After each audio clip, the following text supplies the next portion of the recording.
Good morning, all of you. Today we are going to discuss about product portfolio and portfolio architecture. Okay. Today we are going to primarily see about two things. One is about the architecture of the portfolio, and the other one is about the architecture of the product. I'll be able to, over the course of the lecture, I'll be able to differentiate between the architecture of the portfolio and the architecture of the product. So these two things we are going to discuss today. Okay, let's hope we learn something new and interesting. Is it coming up? Yes. So in the first part, I will be concentrating on the portfolio architecture. I'll first introduce what I mean by the product portfolio. Then we will discuss about the portfolio architecture. In the second part of the lecture, we will be concentrating on the product architecture problem. Is it okay? That is the agenda for the day. Next slide, please. Right. What do you understand by a product portfolio? Any company that is existing in the market, they don't offer a single product. Rather, they offer you a set of products. Believe me, any company that you can name, they offer you not a single product, but a set of products. Okay, it can be, any company that you can think of. Okay, I buy bread for my house from B.S.ABDUR bakery. There's nothing wrong in using certain commercial entities also. When I go to B.S.ABDUR bakery to buy bread, I am offered with some 4 or 5 types of bread. They call something as white bread, something milk bread, brown bread. Okay. Then they say all wheat bread. You all know about it, isn't it? You help your mom in buying things for your house, then you must know. Okay. So you have varieties of bread to buy from. Why? You need, a small loaf. You are offered the family-sized loaf. Is it not? Customer essentially needs variety. Are you able to hear me in the last row? No. Yes or no? Fine. So customer essentially needs variety. If you say to the customer that this is all I have, either you buy or leave, then customer may not relish it. Is it true for bread alone? No, it is true for any product that you talk about. Any company, they offer you a wide variety of products so that the customer can pick and choose. For example, Ford India offers 4 major 4-wheelers. Okay. Say Classic is one. Can we see Classic? Classic is one product that Ford India offers. Okay, so this is Classic. Then these are the technical specifications. Next, you have Figo.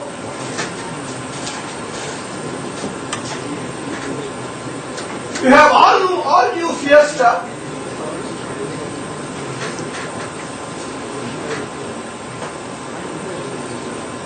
You have this is the Fiesta, right? Then you have Figo. Next. So each model, okay, each model, they have their own features, its own price, okay, its own advantages, and its own limitations. Yes or no? So any company is offering you a variety of products. Now please switch your point of view. Don't view it from the customer point of view alone. What difficulty does it pose for the company? Now essentially the first point that I want to settle is the range of products that a company offers. Together it is called the product portfolio of a company. Is it understood? A range of products that a company offers, put together, all the products put together, it is called the product portfolio of the company. Can you tell me what is the product portfolio of B.S.ABDUR bakery with reference to breads? White bread, salt bread, milk bread, family, all wheat. Okay. Whatever it is, I don't know. Okay, green, white, red, blue, white, whatever they offer, I don't know. Whatever they offer, but they put together constitute the product portfolio of B.S.ABDUR bakery with regard to breads. They may have different products. I am not talking about cakes. For breads, their product portfolio is so much. What is the product portfolio of, say, Ford India? Yes? Classic? Yes, sir? Fine. You all told. Now, can you tell me the product portfolio of, say, Nokia? Fine. No, I can't beat you on that. Okay. You have a list of 10-15 models. Okay. 10-15 models. Right from, does it cover a wide price range? Yes. Okay. It covers, say, starting from 1,000 rupees. Okay. 1,000 rupees to 30,000. Or even more? Okay, 30,000 to 35,000, right from 1,000 to 30,000. Why a company has such a wide product portfolio? Please remember, it has to cater to different sections of the market. Different, if I am permitted to use a technical term, different segments of the market. Any company, it has to cater to different market segments. Okay. So the cell phone manufacturer has to cater to a wide range of market segments, so they have different products. So why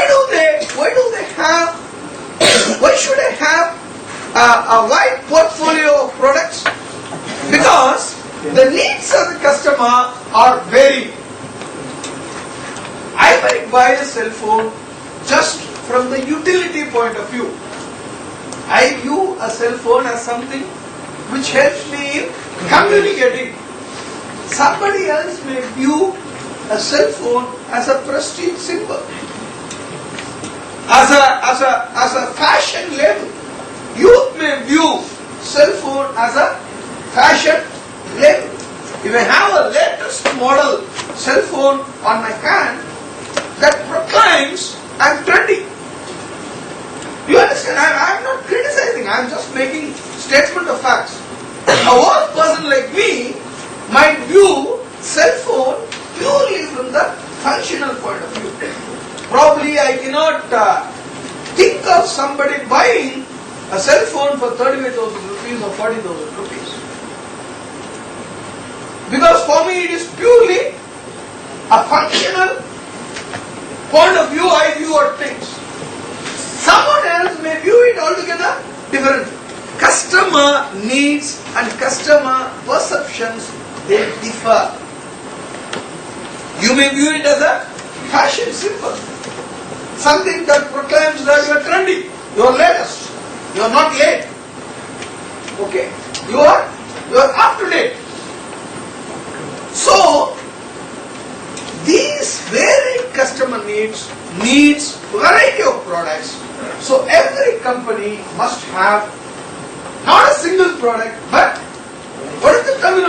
say hello.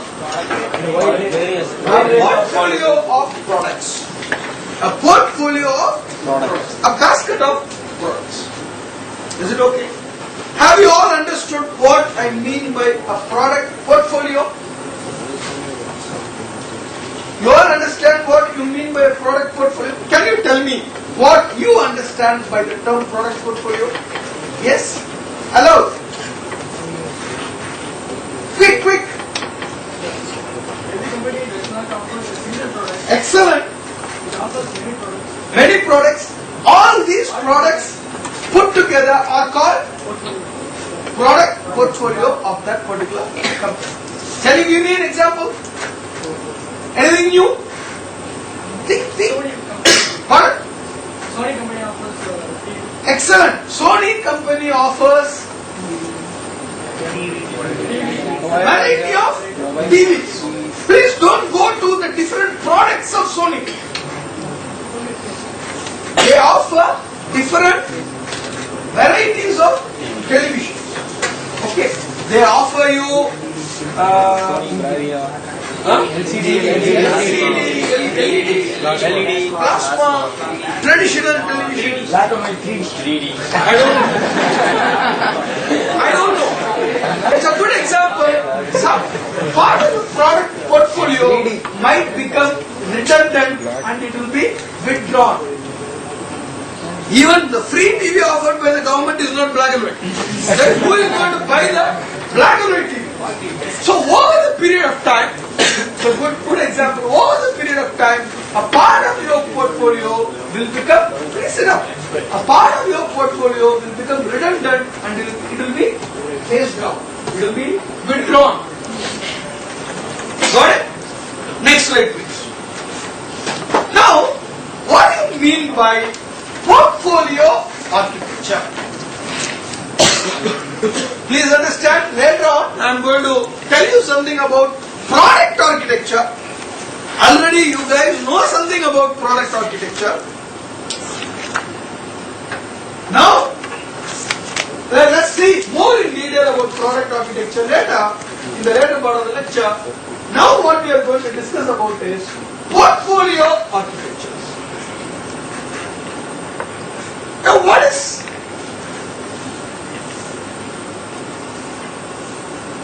first of all, what do you mean by portfolio architecture? Now let me view two situations. Now is it a happy situation for a company to offer hundreds of products? Will the company be comfortable with just one product or with multitude of products? See, the job of the company multiplies when you introduce product variety. The job of the company, please believe me, it multiplies many-fold, okay, when the product variety is more. Is it okay? Imagine the case of Adair Baker. Suppose you have 5 different breads. Naturally, the composition of each bread is different. Okay. The mold size is different. Yes or no? Yes, sir. The mold size is different. The packaging has to be different. Okay. There must be different packaging. Okay. And please remember, at each outlet, they must maintain the stocks of each type of bread. Then only it is truly made available to the customer. So for each outlet, it must get the figure. How much of brown bread to supply, how much of white bread to supply, how much of milk bread to supply. You get the difficulty. So managing the whole situation becomes much more complex when the product variety is high. Yes or no? When the product variety is high, managing the whole situation becomes much more complex. So ideally speaking, the company would prefer to reduce the product variety. But when I reduce the product variety, there is every possibility that I might be rejected by the market. When I reduce the product variety, what is the danger? I might be rejected by the market. If B.S.ABDUR bakery reduces the product variety, people may go to cakes and bakes. You get the idea? If the Ford is not offering a wide variety of products, people may go to Honda. If the product variety in Nokia is not good enough for you, you will go to Samsung or whatever it is. So, the decision about the product architecture is to be based on market and cost advantage and based on cost and revenue considerations. When I increase the product variety, naturally the cost goes up. But at the same time, there is a possibility that the revenue will also go up. When I offer a wide variety of products, my revenue is also likely to go up. The cost goes up, no doubt, but the revenue also goes up. So, any decision on the product portfolio has to be taken considering the cost and revenue and the cost and the market that I want to address. Right. Now, there are three options for me.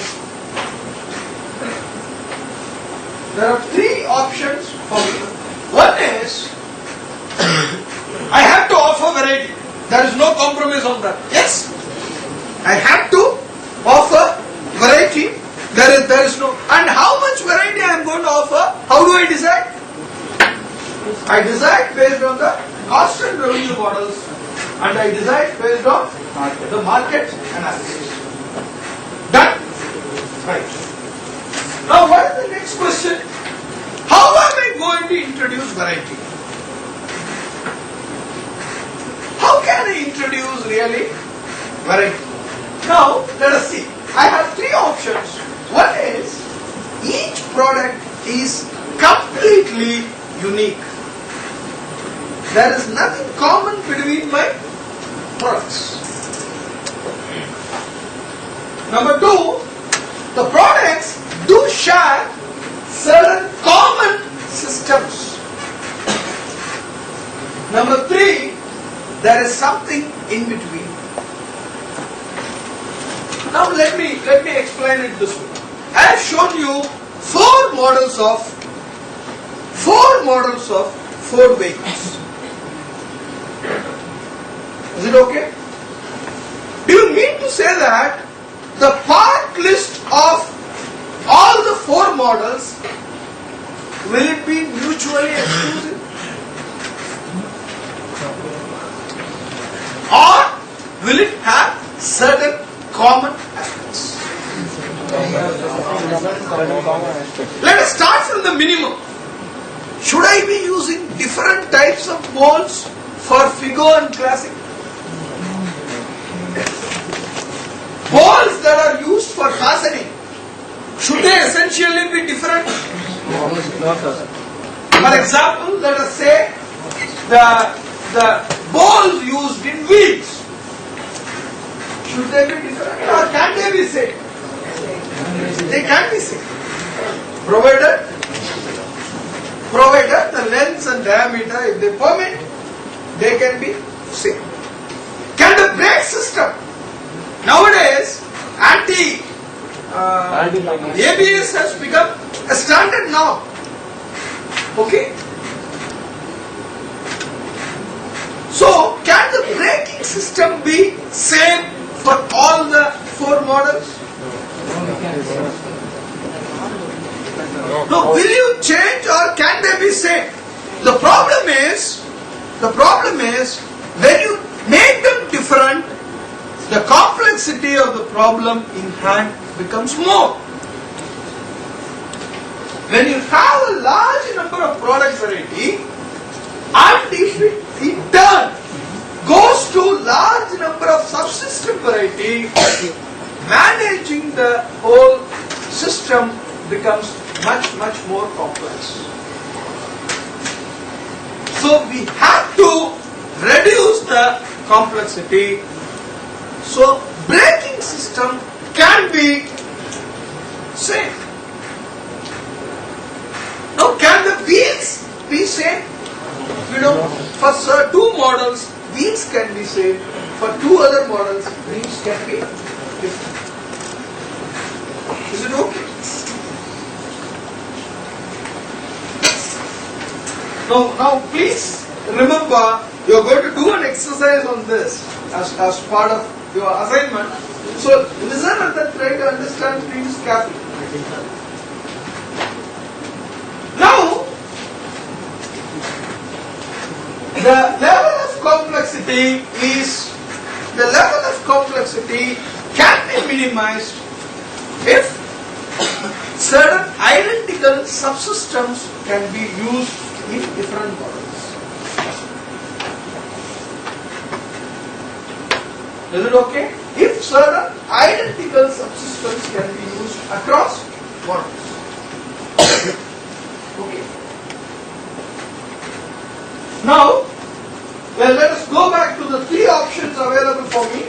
Each product is completely unique. There is no commonality between the products. Each product is completely unique. There is the part list for product A and the part list for product B is mutually exclusive. There is no common part between them. That is one extreme situation. The other extreme situation is, as we used to say, the difference between ambassador 1, ambassador 2 and ambassador 3. I don't know whether you might not have noticed it. We had three models of ambassadors. Ambassador 1, Ambassador Mark 1, it is called Mark 1, Ambassador Mark 2, Ambassador Mark 3. Okay? Except for some minor changes, there is no change between Mark 1, Mark 2 and Mark 3. They predominantly share a common system, but on the appearance, there are, and on certain specific performance characteristics, there are certain changes. But still, they share a common base or something in between. Okay, these are the options available for you in deciding a particular product. Are you able to understand it? Any doubts? Any doubts you have? Shall we proceed further? Yes, sir. Next slide, please. Please understand, portfolio architecture is different from product architecture. About product architecture, I am going to discuss soon. But what we are talking about is the portfolio architecture. Okay? Next slide. Now, there are basically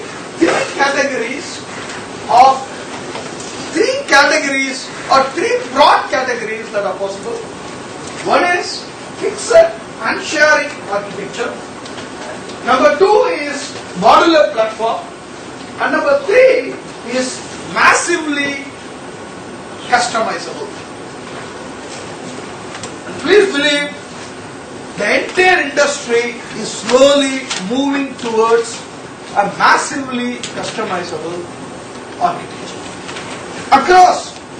Across industries, automobile, okay, cell phone, anything if you take, people are slowly, the phase may be different in different industries, people are slowly moving towards massively customizable product architecture. It is essential you understand these three types without any confusion. In another next 15-20 minutes, we will try to do that task. mean by fixed and sharing? Next slide please. Fixed and sharing means, here again there can be two types. One is a single offer. A single offer. Okay. For example, I am talking about say 17 size spanner. 17 size or 17-19 spanner. What do you mean by 17-19 spanner? A spanner in which one side is 17, the other side is 19. Okay. This is a classic example of a fixed and sharing argument. The spanner is a product, but please believe me, it is a single component product. There is nothing assembled there. It's a single forged part. Okay. Does it share anything with some other? For example, can it be something similar to say 13-15? No, it doesn't share anything with 13-15. That is an altogether different. When will I go for such an architecture? When you have a very high volume of sales predicted. There is a need for a very high volume of production for this particular item. So this is a single offer architecture. They don't offer you any variety. Another classical example of Sony is manufacturing audio tapes as well as video tapes. Yes or no? And of course, many of you may not have seen audio tapes and video tapes. Now they have all become completely obsolete. But some of you might have seen, is it not? It's not that old. Audio tapes and video tapes. Video tapes will be very small in size. The width of the tape itself will be around 8 millimeter. But the audio tape width is around 22 millimeters. Sony didn't bother to make some commonality between these two. They could have made it. See, of course, tape quality has to be different. Let's all agree there. Audio recording, video recording, the tape quality has to be completely different. But the spools, the casing, they could have made some attempt to arrive at a balance between these two. They didn't do it. Why they didn't do it? Because each had its own market segment. Each had its own very high volume requirement. You required a huge number of audio tapes. Similarly, you required a large number of video tapes. So they didn't bother to make anything common for these things. They are exclusive. There is no sharing business between the parts of audio tape and video tape. The part list of audio tape and video tape, they are mutually exclusive. Is it okay? So this is an example of fixed and shared. Is it okay? Now, there is another possibility. There is another possibility. That is you make a robust offer. What do you mean by a robust offer? What do you understand by the term robust? Certain terms are very important in engineering. The term robust, what do you understand by robust? Strong. Here he says strong. Any other? Not affected by environment. What? Not affected by environment. Beautiful. Not affected by. When will you call a person very robust person? Yes? He can maintain all the temperatures. He can? Withstand his body. Oh, I mean, we were talking about robust person. Okay. A robust person is a one who is not disturbed by Okay, the atmosphere. Suppose even if you tell him a shocking news, okay, a robust person maintains his balance. Yes or no? Okay. Similarly, a robust product is something, even if the environment or the inputs change widely, a robust product doesn't get disturbed. A robust product, it doesn't get disturbed. It is not very fragile. Okay. I say nowadays computers have become more robust. Nowadays computers have become more robust. Okay, there was a time when computers were very sensitive to temperature and dust. If you go to the CAD lab of our department, you might see it has a double door. Why does it have a double door? Have you ever wondered? The CAD lab alone has double door to enter in. See, when you have a single door, the atmospheric air can straight away enter in. The lab is going to be air conditioned. Okay? So the inside air will be at low temperature or high temperature? Low temperature. So outside you will have a high temperature. Okay? So the air will flow immediately from high temperature to low temperature. Two things will happen.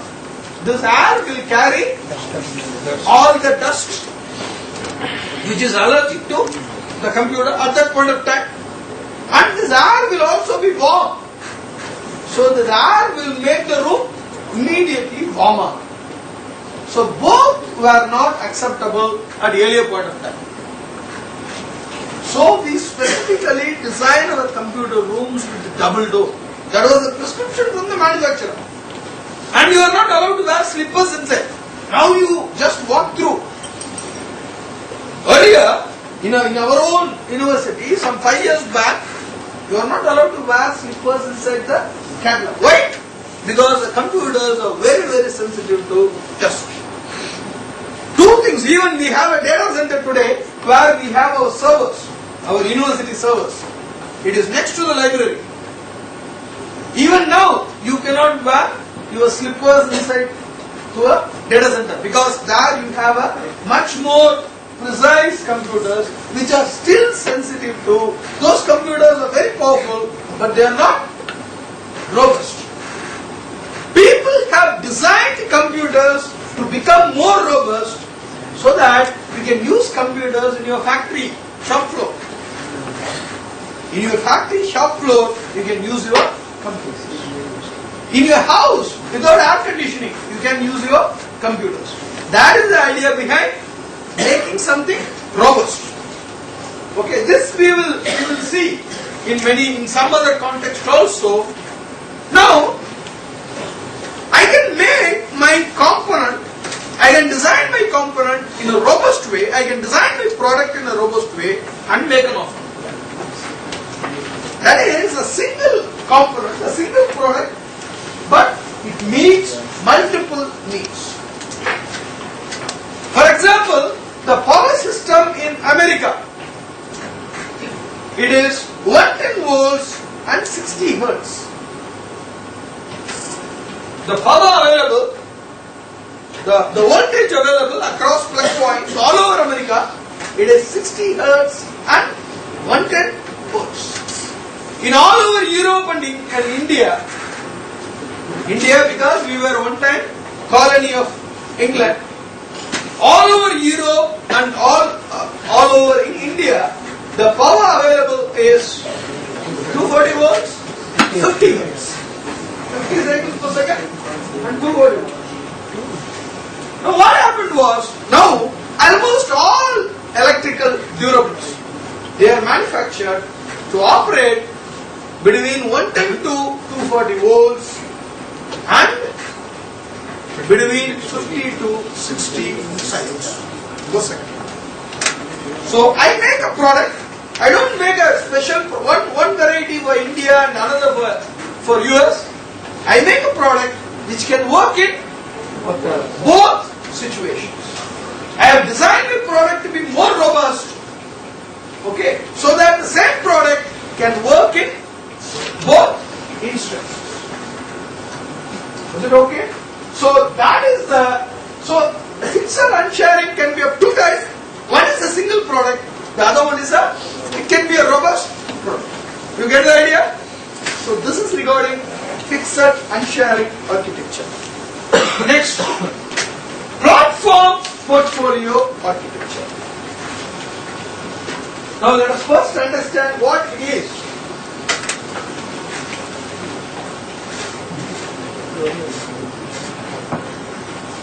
Now the platform portfolio architecture,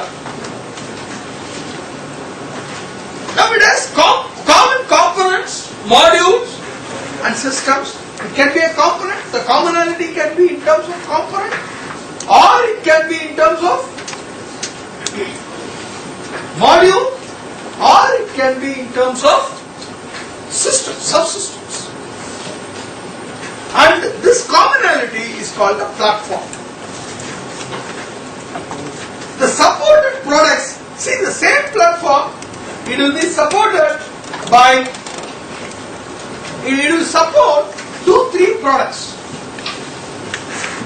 So the supported products, they are called variants. What is a platform? What is common for all the 3 or 4 products is called a platform, and you have variants. Okay, the variants are the variety of products that you give. What is the advantage? I mean, it tries to get, it tries to have the cake and eat it too. You have the variety, at the same time you maintain the simplicity. You have many things common. For example, imagine an automobile, okay, in which there is no such model nowadays because people cannot be fooled. But for your understanding, I am telling you an example. Okay, the engine is same, the wheels are same, the braking system is same. Okay, only the body is different, the seating is different. Engine is same, wheels are same, chassis is same, but where comes the difference? The body and the furnishing, they alone, they differ. But people cannot be cheated so easily. That is why they don't do like that. They are able to do 30 years back, 40 years back, but not now. Is it okay? Now, what is the advantage? The advantage is, okay, variety and simplicity. So if the body is same, chassis is same, wheels are same, that entire setup, everything put together, body, chassis, wheels, everything put together, that is called what? That is called the platform. Okay, model 1, model 2, model 3, they are the variants. You get the idea? You understand what is a platform and what is a variant? Okay. Now, what is the advantage? The advantage is you have variety, at the same time you maintain the simplicity. Components and subsystems are produced in large numbers. So what I need to be different? I need to be different in making body and I need to be different in making the furnishings. All the other components can be same.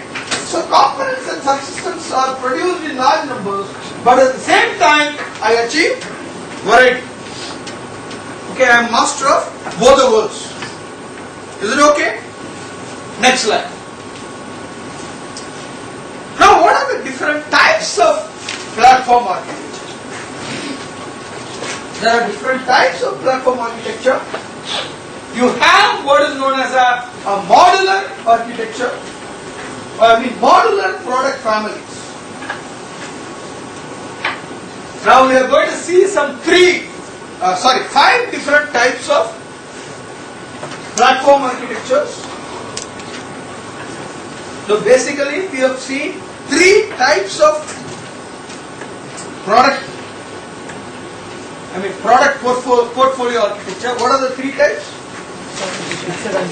Fixed. Modular. Massively customized. In fixed, we have two types. Single and modular. Number two, in the platform type portfolio architecture, you have another 5 subdivisions. Okay, we are seeing those 5 subdivisions. Are you clear?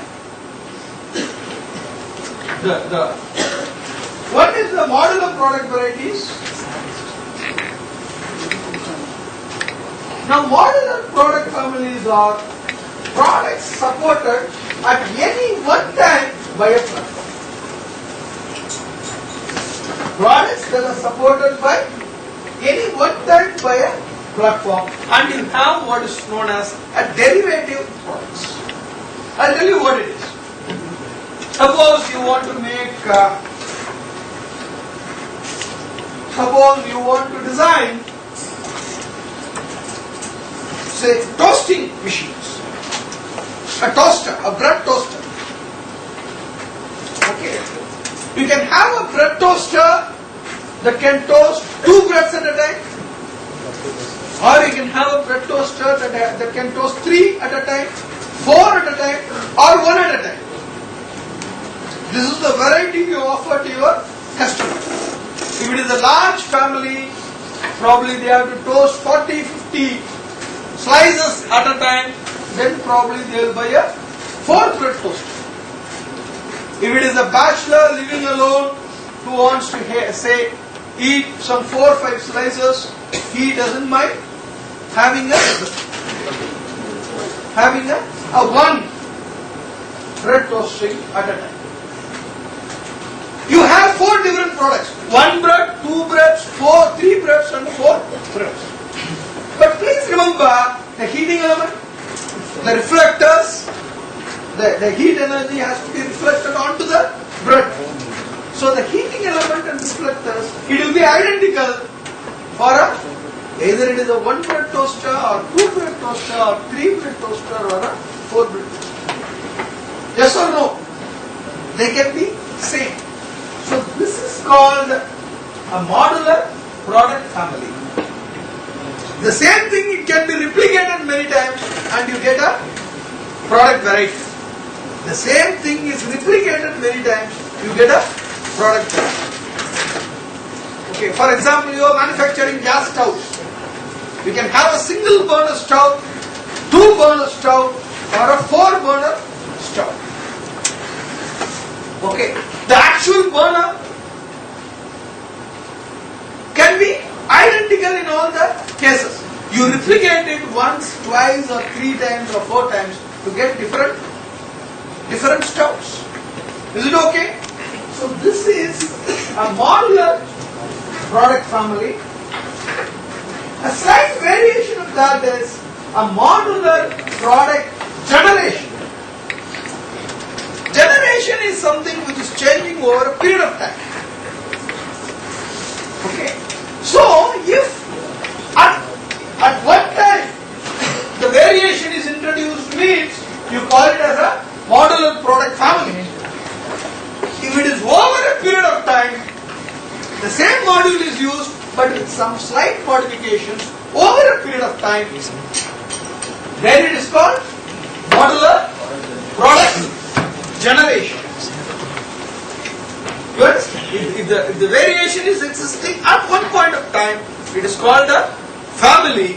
If the variation is existing over a period of time, it is called a modular product generation. Then there is something called the consumable platforms. There is something called the consumable platform. That is a product. The consumable alone, it varies. It can be different. For example, the old type film cameras. Now the platform remains same. I can put different types of films and take the picture as I want. If you want a black and white picture, you can put a black and white film on it and then take the picture. If you want, the consumable alone can be different. For example, I have a ballpoint pen. Okay, the refill alone I can change. If I want a red leaf refill, I can put a red refill and then have a pen which writes in red. If I want a green refill, I can put a green refill and have a pen which writes in green. So the consumable part alone varies, the platform remains same. Then we can have some standard platform which can be used in wide variety of purposes. We can have a standard platform which can be used in wide variety of purposes. We can have a platform which can be adjusted for purchase. If you see the trend, we are slowly moving towards more of customization. Okay, you can have something which can be adjusted for the purchase. You can buy 3, put everything together. For example, I don't know what is that. There is a particular toy. Please don't take toys very lightly. I don't know. I wanted to tell this before the assignment. Somehow I missed it. Okay. Massachusetts Institute of Technology, they run a very popular program called product design. Okay. They run a very, very prestigious program called product design. One of the courses offered in the product design is toy design. Okay. There is an institute of, even in IIT Bombay, they have a separate section which is working on toy design. IIT Bombay is also offering a prestigious program on product design. They also have a good team of people working on toy design. Okay, so toy design is not to be taken very lightly. There is a particular toy, you don't know, wherein you can have, you have multiple cars, you have multiple, the track through which the car will travel. Hot Wheels. Hot Wheels, you can have, kids can keep on buying. Yes or no? They can keep on buying, they can buy various tracks, they can build their own tracks, they can keep on expanding. The basic idea is having a modular design. Okay, which is adjustable for purchase. You can buy one at a time, have a particular system working. You can buy 2 more later, make your system more complex and more interesting. Okay, so Hot Wheels is a good example. Next slide, please. Now, mass customization. I don't know the present situation in India. In all over Europe and America,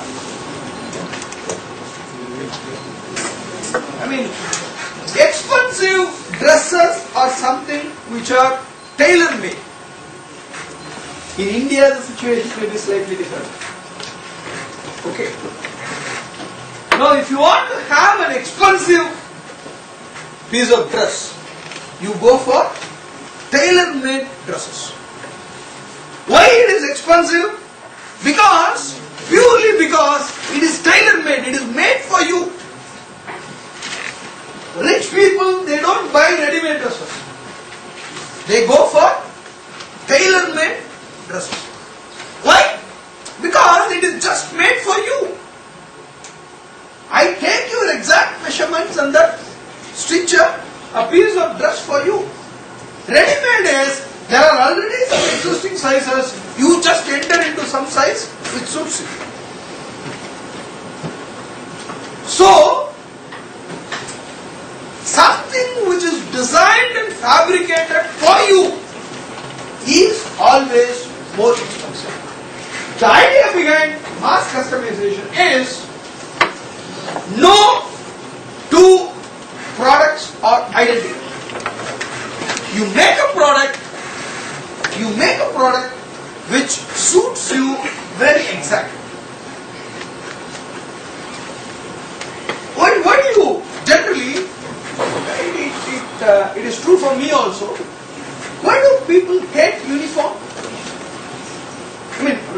do you cherish wearing uniform and coming to the lab?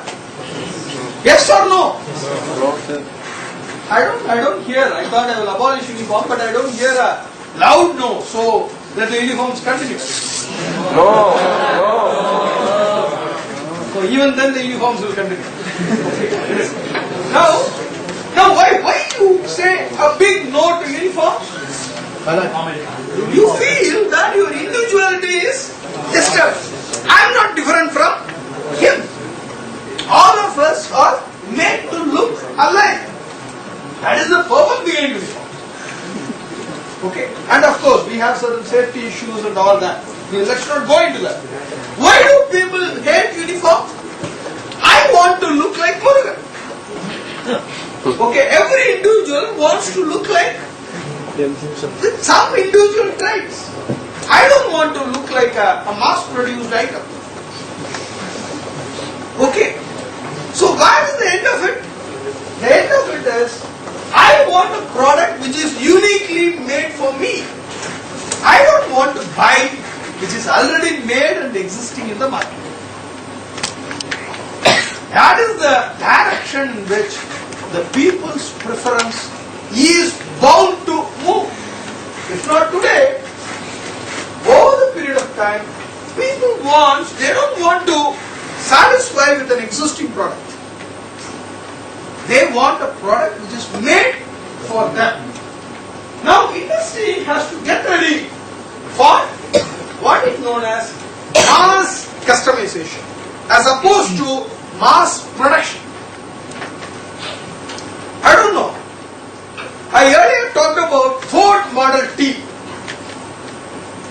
Ford Pinto we have talked with a negative connotation. Ford Pinto was a design failure. Okay. Ford Model T is a grand success. Okay.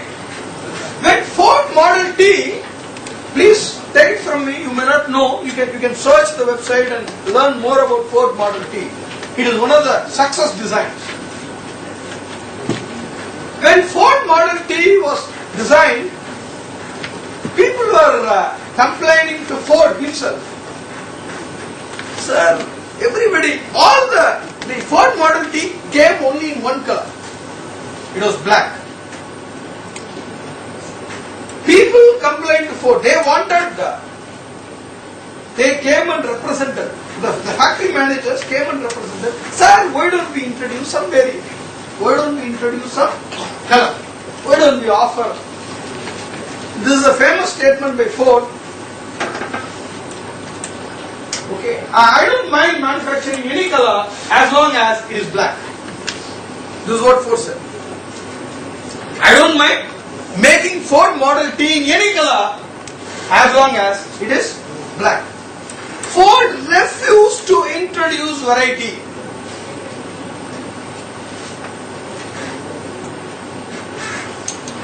Ford refused to introduce, I am not talking about Ford the company, but Ford the person. Ford the person refused to introduce variety even at the level of the color of the product. Why? To understand this, you may have to go back in history.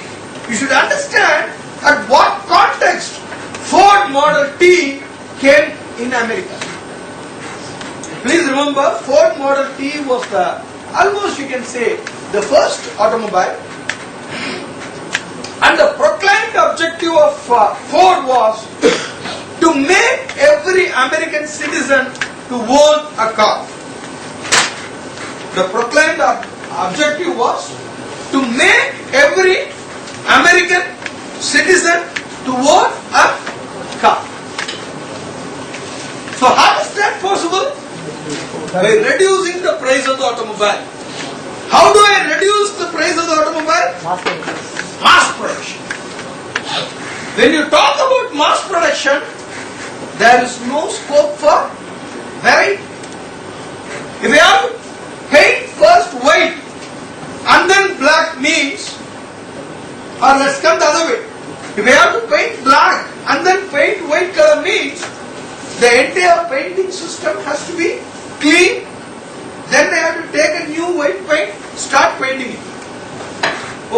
The white frame should not be assembled along with the black top.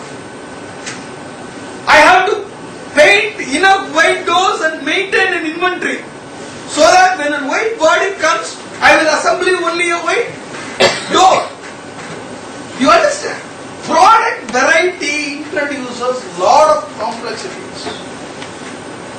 Product variety introduces lot of complex variety, and I have to manage this complexity. Unless I manage this complexity carefully, I won't succeed in my product. If you have to manage this complexity at that point of time, if you have to manage this level of complexity at that point of time, it is very, very difficult. The cost will shoot up. That is why Ford said, I don't mind about the variation in color as long as it is black. He refused because the standard objective was to provide automobile for every American, and that is possible only if I cut costs dramatically. The cost must be kept as low as possible. They succeeded. That is why Ford Model T was a success in spite of lack of it. But that cannot be said now. See, please, that is why we have seen about the Maslow's hierarchy of needs. Once a particular level of need is fulfilled, the human mind goes for a higher level. Once I have an automobile, I don't just want an automobile anymore. I want a prestige symbol. And don't own a car. What is the advertisement? Don't just own a car. Own a? No. Own a sedan. Okay. Now the idea is either car or sedan or whatever it is. The idea is the needs keep on expanding. Now the challenge today is people want variety and people want to own a car which nobody else does it. People want to own a car which is unique. That is possible only when you go for mass customization. What is mass customization? I specify each and every subsystem of an automobile. I am given a set of options and I choose among the options.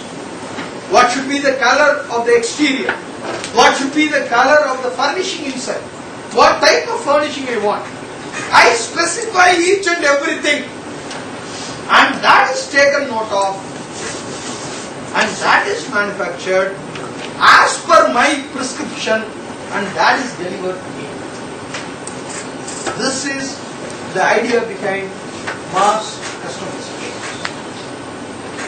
Time is not far off when you can specify the car that you want and it will be delivered to you in next 24 hours or 48 hours.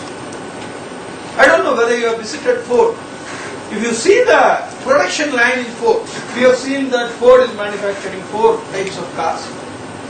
All the 4 types of cars are manufactured at the Chennai facility. Now here in this facility, please believe me, all the 4 types are manufactured in the same assembly line. What I am emphasizing is the technology is today available which can facilitate, if you just extend it another mile, you will reach mass customization. All the 4 models are manufactured in the same line. Okay, if a Figo chassis is put, automatically when it comes to the engine mounting, an engine suitable for Figo will come. It is programmed. Everything is controlled by the computer in such a way that when the chassis comes to the engine mounting spot, no other engine will come, only a engine suitable for Figo will come. Similarly, when it goes to the furnishing spot, okay, there is a main conveyor, there is a feeder. To the feeder, every accessory is put and then assembled together. Chassis is coming, engine is a feeder line. In the feeder line, if the chassis is a Figo chassis, the engine automatically, the operator cannot do a mistake because everything is controlled by a central computer. Only a Figo engine will come. Next, when it goes to the furnishing station, the only furnishing suitable for Figo will come. So, multiple assemblies can be performed on a single line. Now the assembly line can perform 4 different models. Why not 40? Why not 4,000? It is possible. Why not a customized product? Time is not far off where probably you can be taken to the factory when your car is being assembled as per your prescriptions. You can view your car being assembled as per your prescriptions. This is the idea behind mass customization. The basic platform that has features that can be varied based on the desires of an individual customer. Okay. Not only for automobile, true for cell phone. You can specify how many pixel camera you want. What is the type of Bluetooth that you want? What are all the features you want? What is the size of the touch screen that you want? What type of keyboard you want? Okay, everything you can specify and build your own cell phone and have it with you. Which will not be similar to any other cell phone owned by your friend. Okay, now if you buy a particular model, that model is made in thousands, if not millions. It is in fact made in millions. So you are one among the millions. Now the problem is, it is not necessary with the existing technology. You can specify the individual features that you want and that will be incorporated in your cell phone and delivered. Now it is true in computers. Do you know that? In Dell, in Sony, they give you all the options. You can choose and it will be assembled as per your specs and delivered to you within 7 days. It is now possible. Either with Sony or Dell, you can specify the type of RAM you want, type of processor, what processor you want, what softwares you want it to be loaded with. Everything you can specify, pay the bill online, and it will be delivered to you as you decided within 7 days. It will reach you within 7 days. It is possible now with computers. Please believe me, it will be extended to many products over the period of time, and that is the idea behind mass customization. Please don't think that I am talking some theory. Mass customization has become a reality in computers. It will become reality in more and more products. Next slide please. Now, very quickly in another 5-10 minutes, I will just tell you what is product architecture. Now, so far, what have we been talking about? I have been talking about the architecture of the portfolio, not of a single product, but a group of products being manufactured by a company. What is common between these groups? Now I have come to the product architecture, that is the architecture of an individual product. Now, there are basically 2 types. One is an integral architecture, the other one is a modular architecture. The integral architecture is something rigid. It is resorted to when you have a large volume need, large volume production is resorted to, and you go for a large volume sales. The example of a rigid architecture is a screwdriver. Okay, you have a screwdriver which is having a rigid architecture. Okay, it is a single product. Of course, it is two products assembled together. You first make the steel rod and then you injection mold it along with the handle. So that is how the product is manufactured. It is a very rigid product. It doesn't share its spark with anything else. Now, can I have a modular screwdriver?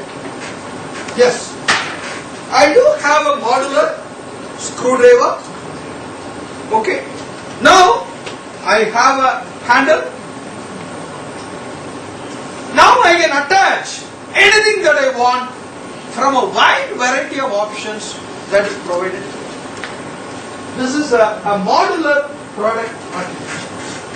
If I want a Phillips head, I can put a Phillips head. If I want to work with a very small part, say a watch, I have something which can be fixed here. If I want a flat end, I can mount it. So I have a modular architecture of the product. Now, this is a common base to which many ends will go and sit. Is it okay? So this is a modular architecture of the product. Now, in the modular architecture, you accomplish the overall function through a combination of distant building blocks or modules. You achieve the overall product function through a combination of distant building blocks or modules. Next slide, please. Now there are different types of modularity. In product architecture itself, there can be, in products also, there can be, modular architecture of products is generally preferred. Because even in the product architecture, the flexibility is preferred because you can always play around. I'll tell you an example. If you take a computer, it is again easy for me to visualize it. All of you might know, at some point of time you might have opened the computer and then seen it. You have a motherboard.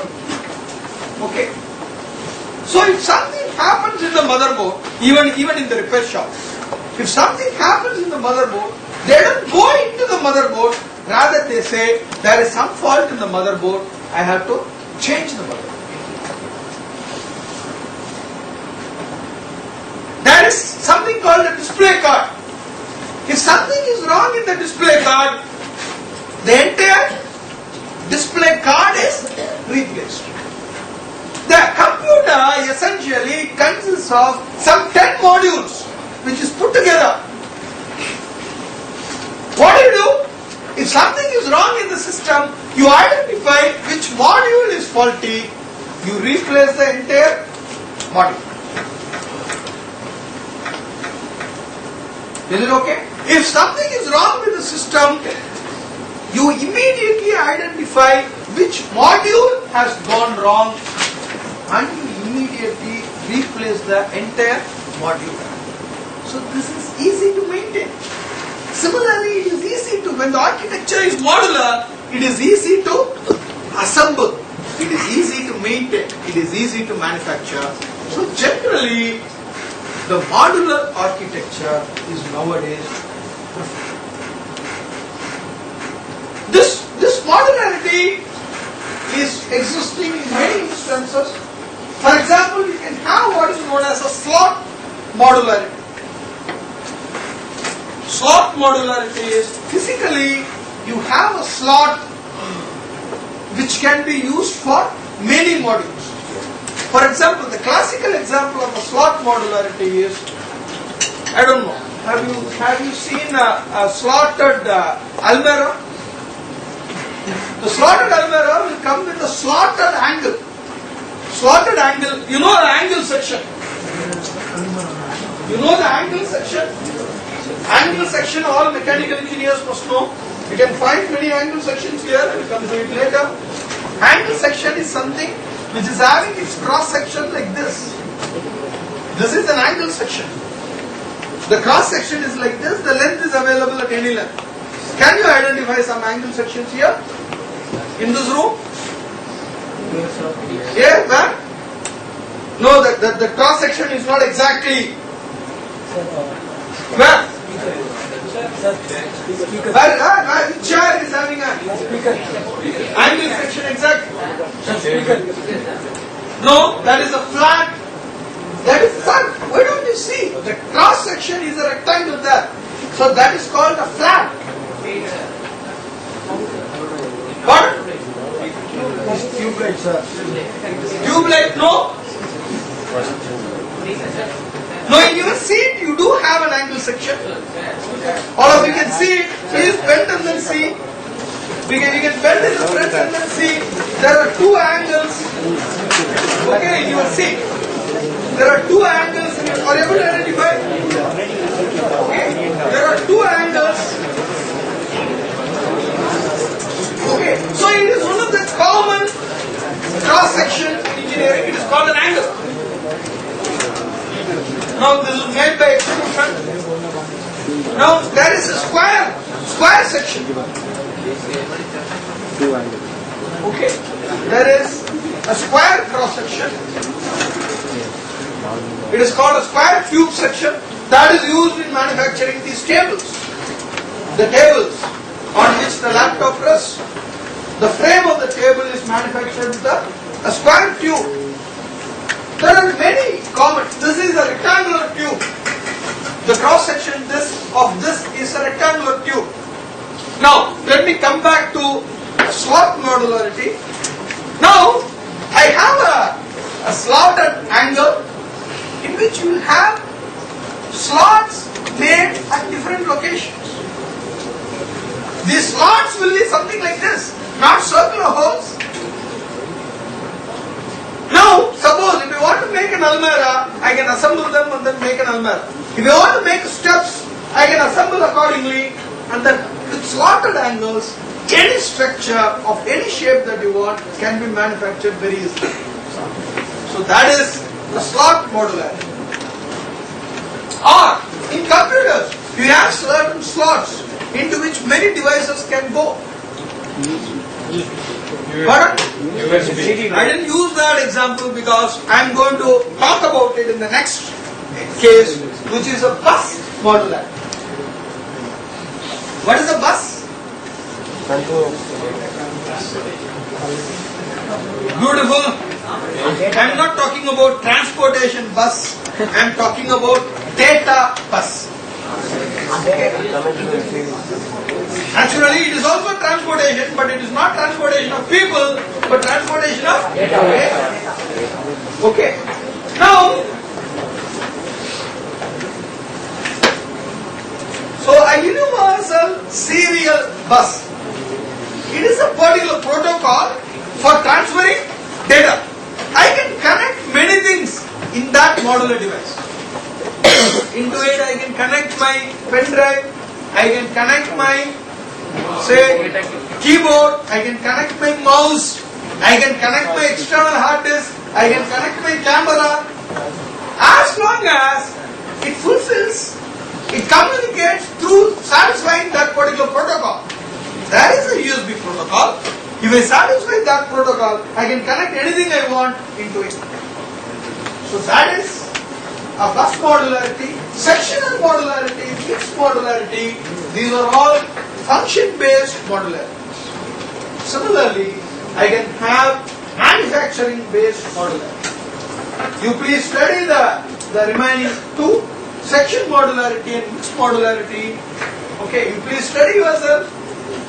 So these are the various function-based modularity.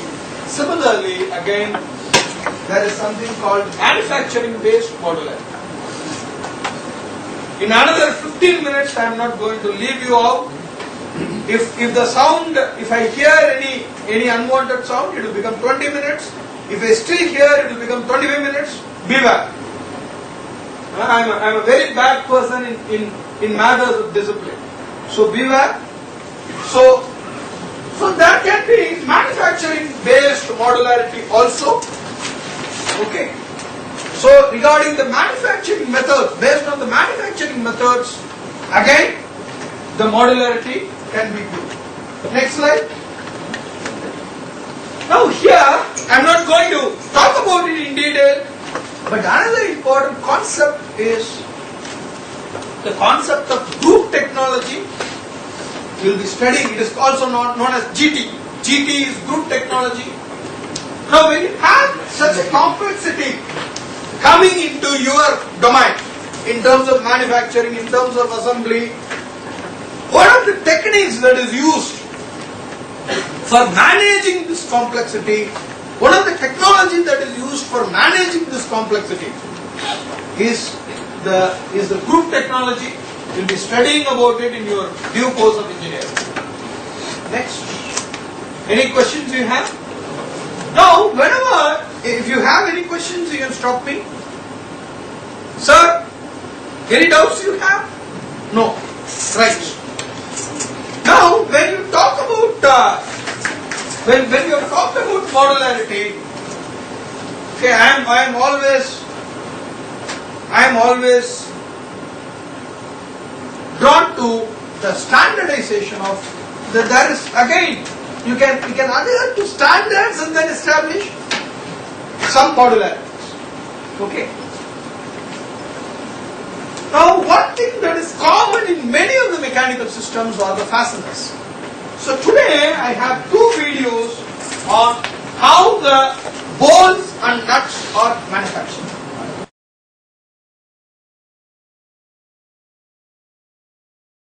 Hello, my name is Al Fogel. I've been the operations manager here at Portland Bolt since 1987. This is an 1.25 inch diameter by 48 inch long galvanized F1554 grade 36 hex head anchor bolt. We just completed 356 of these anchor bolts for Caney River Substation project in Howard, Kansas. We've been manufacturing bolts like these by hand since 1912, and we'd like to take you through our shop to show you how a bolt's manufactured. Thanks. The first step in the manufacturing of any bolt is to cut the round bar to length. Our Peddinghaus shears function much like a guillotine and chop the steel rather than using a saw blade to cut through it. We are capable of shearing round bar up to 2 inches in diameter and up to 100 inches in length. Bolts that are larger in diameter or longer in length are cut using a bandsaw. Next, a hex head is hot forged onto one end of the steel rod. An induction heating coil heats the end of the rod to approximately 2,000 degrees Fahrenheit. A national upsetter is then used to forge the heated end of the rod into a hex-shaped head. Gripper blocks clamp the round bar securely in place, while a plunger or die compresses the heated end of the rod, reshaping it into a hex head configuration. A second position in the gripper block is used to stamp the head with the manufacturer's logo and grade symbol as required. The hex head of this anchor bolt will be embedded in concrete and is intended to provide pull-out resistance.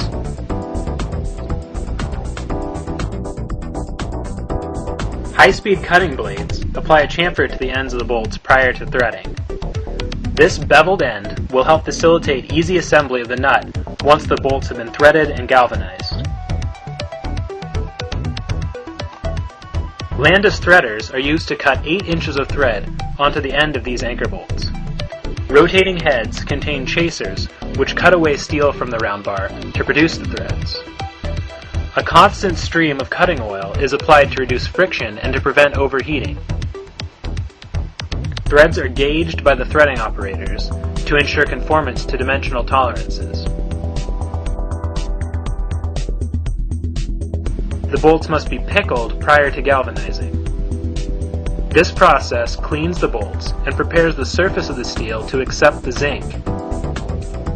Parts are first submerged in caustic soda, which removes cutting oil and other organic materials that accumulate during the manufacturing process. The bolts are then rinsed and submerged in sulfuric acid, which removes any scale from them and etches the surface of the steel. The bolts are rinsed again and then submerged in flux, which is a chemical that assists in the bonding of the zinc to the steel. After pickling, the bolts are placed in racks and lowered into our 12-foot long by 4-foot wide by 7-foot deep tank of 840-degree molten zinc. The bolts remain in the zinc for between 2 to 4 minutes. When the bolts are removed from the zinc, they are spun in a high-speed centrifuge to remove excess zinc from the threads. Due to the proprietary nature of this process, we have not included it in the video. Finally, the bolts are cooled in quench tanks so that they can be inspected and packaged as soon as they are removed from the galvanizing tank. Blue paint is applied to the threaded end of each F1554 grade 36 anchor bolt to identify the grade, as is required by the specification. They are most modular thing because they go into almost every system and subsystem. Thank you.